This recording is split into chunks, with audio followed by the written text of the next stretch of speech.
Le Salon de l'aéronautique et de l'espace, ou Salon du Bourget, est présenté comme une démonstration d'innovation dans l'aérien, mais il s'agit en fait de greenwashing et de la célébration d'une croissance infinie du trafic.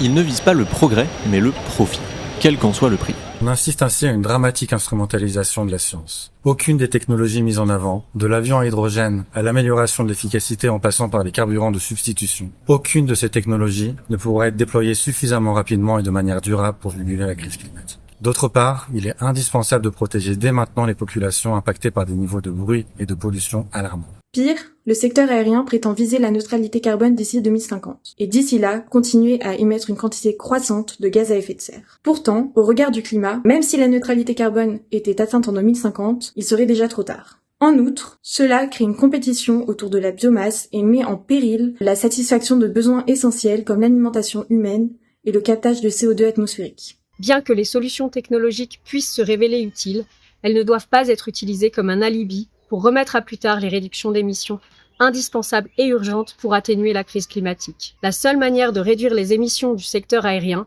c'est de limiter les voyages en avion. Pourtant, on constate encore que le secteur aérien verdit largement son image à travers des événements comme le Salon du Bourget et dans la presse, faisant croire au grand public et aux décideurs et décideuses politiques que la croissance du trafic est compatible avec l'urgence climatique.